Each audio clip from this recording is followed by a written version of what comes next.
नमस्कार दोस्तों आज मैं जिस एक्टर के बारे में बात करने जा रहा हूँ वह बॉलीवुड का एक बहुत ही इज्जतदार परिवार से बिलोंग करता है। मिस्टर परफेक्शनिस्ट के नाम से जाना जाता है और बॉलीवुड के 3 खानों में से एक खान है। मैंने कुछ साल पहले तक इसके बारे में बहुत कम कंट्रोवर्सी सुनी थी, लेकिन अब गूगल बाबा नाम का एक ऐसा दुष्ट प्राणी आ चुका है जो अच्छे अच्छे शरीफ जादों के चेहरे से शराफत का मुखौटा उतार देता है।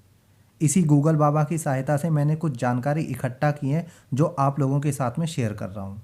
इनका नाम है आमिर खान। ये इनका शॉर्ट नाम है। पूरा नाम है मोहम्मद आमिर ताहिर हुसैन खान। आमिर खान के पिता का नाम है ताहिर हुसैन खान, जो कि एक डायरेक्टर, प्रोड्यूसर, एक्टर और राइटर थे। उनका एक छोटा भाई भी है, यानी आमिर खान का चाचू जान, नासिर हुसैन खान। सुशांत जिस बिल्डिंग में रहता था उससे वो नासिर हुसैन खान की बिल्डिंग थी, यानी कि आमिर खान के चाचा की। खैर, आमिर खान का जन्म जो है 14 मार्च 1965 को हुआ। बचपन से ही फिल्मी माहौल मिला था। आमिर खान ने टेंथ क्लास तक की जो है पढ़ाई की थी। इसके आगे की पढ़ाई के बारे में कहीं पर भी इंटरनेट पर कोई जानकारी उपलब्ध नहीं है। आमिर खान 9th और 10th क्लास के दौरान बैडमिंटन प्लेयर था और स्टेट लेवल पर बैडमिंटन जो है खेल चुका था। खैर, आमिर खान की पहली फिल्म आई थी एज ए चाइल्ड आर्टिस्ट सिर्फ 8 साल की उम्र में, यादों की बारात। उसके बाद जवान होने पर 19 वर्ष की उम्र में जो है होली फिल्म में एक रोल दिया गया था, जिसमें एक्सपेरिमेंट के रूप में वो फिल्म बनाई गई थी। इसके बाद लीड रोल में फिल्म आई थी 1988 में, कयामत से कयामत तक। उसमें एज ए लीड हीरो जो है इसने एंट्री ली और फिल्म सुपरहिट रही।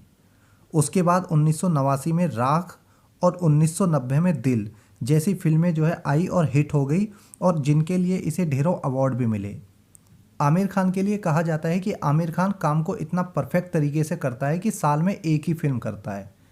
लेकिन 2018 में आई ये फिल्म जो है ठग्स ऑफ हिंदुस्तान के पिछवाड़े पर लोगों ने इस कदर लात मारी कि 2.5 साल से अब तक मिस्टर परफेक्ट की एक भी फिल्म पर्दे पर नहीं आई है।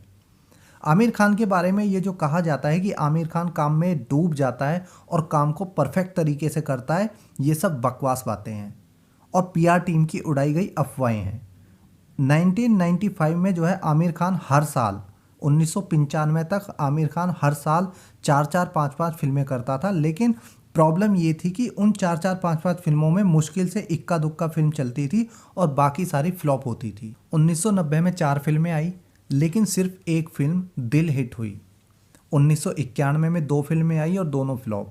1992 में 4 फिल्में आई, जिसमें से जो जीता वही सिकंदर को छोड़ के बाकी सारी फिल्में फ्लॉप। 93, 94, 95 में भी इसका यही हाल रहा था। मुश्किल से 1 या 2 फिल्में हिट हुई थी 3 साल में। इसके बाद इसे फिल्में मिलनी कम हो गई थी। लेकिन 96 में इसने एक चालाकी की कि फिल्म में एक ये घोषणा कर दी इसने कि ये सिर्फ अब साल में एक ही फिल्म करेगा। इससे ये फ़ायदा हुआ कि इसका सारा फोकस जो है एक ही फिल्म पर होने लगा और इसकी गाड़ी चल निकली। काम को परफेक्ट तरीके से करना है, इसलिए एक फिल्म नहीं करता, बल्कि एक साल में 2-2, 3-3 फिल्में करते टाइम इसकी सारी फिल्में फ्लॉप होती थी, इसलिए इसने एक फिल्म पे करने की जो है डिसाइड किया। अब बात करता हूँ इसके अफेयर्स की। फिल्मों में आने के बाद इसकी पहली को स्टार जूही चावला से इसका नाम जो है काफ़ी लंबे समय तक जुड़ा था। हालांकि काफ़ी बाद में जो है पता चला कि इसकी 1986 में जो है शादी हो चुकी थी, जो कि इसकी बचपन की दोस्त थी और गर्लफ्रेंड बन के इससे शादी की थी रीना दत्त ने। जूही चावला के बाद फरहान नाज से इसका ना अफेयर रहा। रवीना टंडन, पूजा भट्ट, नीलम, करिश्मा कपूर, करीना कपूर, रानी मुखर्जी तक के साथ में इसका नाम जुड़ चुका है। साथ ही अपनी उम्र से 28 साल छोटी दंगल गर्ल फातिमा सना शेख से भी जो है इसका आमिर खान का नाम जुड़ चुका है। फातिमा सना शेख से तो ये भी कहा जाता है कि ये किरण राव को तलाक देके उससे निकाह करने वाला था। अब बात करता हूँ इसकी शादियों के बारे में। अब आप सोचेंगे कि इसकी शादियों में क्या नई बात है, इसने 2 शादी की है, सभी को पता है। तो जो लोग ये सोचते हैं कि इसने सिर्फ 2 शादियाँ की है, तो ये खबर उन्हीं के लिए है। आमिर खान की पहली शादी हुई थी 1986 में रीना दत्त से। उससे तलाक हुआ 2002 में और 2005 में किरण राव से शादी की। लेकिन इन दोनों के बीच में एक और शादी हुई थी। दरअसल 1998 में आमिर खान जो है अपनी एक फिल्म की शूटिंग कर रहा था। फिल्म का नाम था गुलाम, जिसमें रानी मुखर्जी जो है हीरोइन थी। गुलाम फिल्म के दौरान ही आमिर खान की मुलाकात हुई थी ब्रिटिश पत्रकार जेसिका हाइंस से। जेसिका हाइंस इतनी ज़्यादा खूबसूरत थी कि आमिर खान उसके प्यार में गोते लगाने लगा। कहा यह भी जाता है कि आमिर खान ने उससे जो है गुपचुप तरीके से शादी भी कर ली थी। लेकिन सच क्या है ये दोनों ही बता सकते हैं, इसके अलावा कोई तीसरा नहीं जानता है।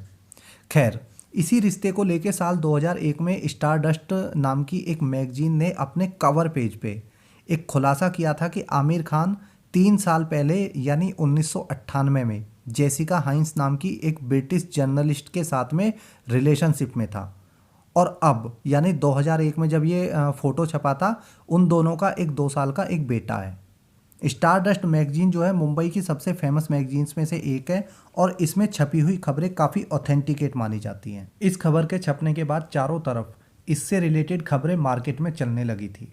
कुछ रिपोर्ट के आधार पर यह भी कहा जाता है कि आमिर खान उस बच्चे को जान से मरवाना चाहता था और इसके लिए बाकायदा उसने कोशिश भी की थी। लेकिन इस सारे मैटर में जेसिका ने कुछ बड़े बॉलीवुड के एक्टर को शामिल किया और दोनों के बीच में समझौता कराया गया। समझौता ये था कि जेसिका कभी ना तो एज ए वाइफ मीडिया में दावा करेगी और ना ही कभी ये कहेगी कि ये बच्चा आमिर खान का है। उसके बाद जेसिका कभी भारत लौटकर वापस नहीं आई और आज अगर उस बच्चे की बात करूं तो वो बच्चा आज की डेट में यंग हो चुका है और एक ब्रिटिश मॉडल भी है। बच्चे के बचपन की फ़ोटो जो है हूबहू आमिर खान से मिलती है, ये भी एक हैरान करने वाली बात है। वैसे जेसिका ने जो है कभी नाम तो नहीं लिया, लेकिन अपने कई इंटरव्यूज़ में जो है जेसिका ने कई बार ये इशारा ज़रूर किया है कि आमिर खान ही इस बच्चे का बाप है। ये पिक देखिए, ये है फैजल खान, आमिर खान का छोटा भाई। काफ़ी लोग जो है इसे जानते होंगे और काफ़ी लोग इससे अनजान भी होंगे। इसने फिल्मों में एंट्री ली थी फिल्म मेला से, जो कि एक बहुत ही सुपर डुपर फ्लॉप फिल्म थी।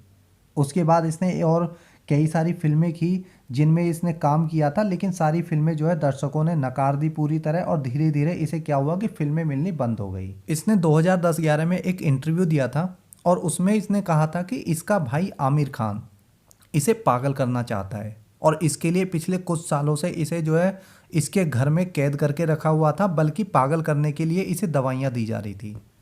पत्रकारों ने इसके पीछे की वजह पूछी तो बताया कि आमिर खान इसके हिस्से की जो पैतृक संपत्ति है उसे हड़पना चाहता है, जिसका कि 2007-8 से ही कोर्ट में केस चल रहा था। ये बातें एक बार की जो है मीडिया की सुर्खियां बनी थी, लेकिन हैरानी की बात है कि कुछ ही दिनों में ये सारी खबरें मीडिया से गायब हो गई। अब इतनी बड़ी खबरें, एक इतने बड़े स्टार का भाई इतना बड़ा आरोप लगा रहा है और इतनी आसानी से वो खबरें गायब हो जाती है। इतनी आसानी से वो खबरें गायब कैसे हुई होंगी आप अच्छे से समझ सकते हैं। आमिर खान ने टीवी पर एक टॉक शो किया था, होस्ट किया था वो टॉक शो सत्यमेव जयते। उसके टोटल तीन सीजन आए थे और टोटल 25 एपिसोड्स टेलीकास्ट हुए थे। उस शो को आमिर खान ने जो है होस्ट किया, ये सभी को पता है। लेकिन उस शो का जो प्रोड्यूसर था वो खुद आमिर खान था, ये कुछ ही लोग जानते होंगे। कहा जाता है कि आमिर खान ने अपने शो में सामाजिक बुराइयों को जोर शोर से उठाया था, लेकिन ये गलत था। आमिर खान ने अपने शो में सिर्फ हिंदू समाज में व्याप्त बुराइयों को जोर शोर से उठाया था, ताकि दुनिया को ये दिखाया जा सके कि हिंदू समाज में कितनी सारी बुराइयां हैं। आमिर खान ने अपने शो में ईसाई समाज की एक भी बुराई को नहीं उठाया। आमिर खान ने 25 एपिसोड में एक भी इस्लामिक सामाजिक बुराई को नहीं उठाया। क्या सारी बुराइयां हिंदू समाज में ही है? इस्लाम में कोई बुराई नहीं है? औरत और आदमी का खतना, हलाला के नाम पर औरतों से वेश्यावृत्ति कराना, बहुविवाह करके औरतों को मात्र भोग की वस्तु बनाना, औरतों को बच्चा बनाने की दो मुंही मशीन बनाना, क्या ये इस्लामिक समाज की बुराइयां नहीं है?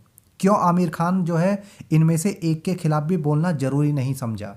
मैं किसी धर्म के खिलाफ नहीं हूँ, लेकिन जब कोई इंसान किसी एक पर्टिकुलर धर्म को टारगेट करता है एक एजेंडे के तहत, वो गलत है।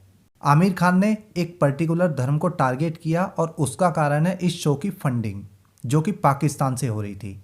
इस शो को पाकिस्तान और दुबई में बैठे हुए आकाओं से स्पष्ट निर्देश थे कि इसमें सिर्फ हिंदू धर्म को टारगेट करना है, हिंदुओं को बदनाम करना है। और 25 एपिसोड में वही किया गया जो इन्होंने करना चाहा। जब मैं आमिर खान पे रिसर्च कर रहा था तो मैंने इस शो के सभी 25 एपिसोड के सभी मुद्दों को गौर से पढ़ा, उनके जो टाइटल थे, ये देखने के लिए कि शायद कोई एक तो ऐसा नॉन हिंदू सामाजिक बुराई होगी जिस पे इस भले मानुस ने आवाज़ उठाई होगी। लेकिन भला मानुस होता तो आवाज़ उठाता ना। ये शो जागरूकता फैलाने को नहीं, एक एजेंडे के तहत टेलीकास्ट किया गया था, जिसमें कई बार पाकिस्तानी तबलीगी जमात के लोगों को शामिल किया गया था जो इस शो को फंडिंग करते थे। ताकि अपने एजेंडे को ज़्यादा से ज़्यादा लोगों तक पहुंचाया जा सके। डॉक्टर भीमराव अंबेडकर ने कहा था कि बुराई सभी समाजों का हिस्सा होती है, लेकिन हिंदू समाज अपनी बुराइयों को पहचानता है और उन्हें सुधारने की कोशिश करता है, लेकिन मुस्लिम समाज अपने अंदर की कमी को कभी भी देख ही नहीं पाता है, इसलिए सुधार करने की कभी सोचता ही नहीं है। आमिर खान अगर ये जानता कि बुराइयां सभी समाजों का हिस्सा होती है तो वो कभी भी पाकिस्तान से पैसे लेकर कभी एक धर्म को टारगेट करने की सोचता ही नहीं। और बात सिर्फ जो है इसी एक टीवी शो की नहीं है, पीके फिल्म में भी पाकिस्तानी पैसा लगे होने के आरोप जो है इस आमिर खान पर लग चुके हैं। पीके के अलावा भी ऐसी फिल्में हैं जिनमें विदेशी फंडिंग का आरोप इस आमिर खान पर लगा है। पाकिस्तान, ईरान, तुर्की जैसे दुश्मन देशों से इसे हमदर्दी होती है। भारत में इसे और इसकी बैटरी वाइफ को डर लगता है। पैसे दान करने हो तो पाकिस्तान में करता है, पैसे कमाने हो तो हिंदुस्तान की जनता तो है ही पागल, कराएगी करोड़ों की कमाई हर फिल्म से। ऐसे गद्दारों को पहचानने की ज़रूरत है जो धर्म के नाम पर गंदा खेल उसी पैसे से खेलते हैं जो दूसरे धर्म के लोगों की मेहनत की कमाई से इकट्ठा किया जाता है। फैसला आपका है कि इन देश के गद्दारों की फिल्म देख के इन्हें अपनी मेहनत की कमाई सौंपकर अपना और अपने बच्चों का भविष्य खराब करना है, इनडायरेक्टली आतंकवादियों को फंडिंग करनी है, या समय रहते इन्हें ईंट का जवाब पत्थर से देना है। लाल सिंह चड्ढा जैसों की चड्ढी उतारनी आपके हाथ है। इस वीडियो में इतना ही। जय हिंद।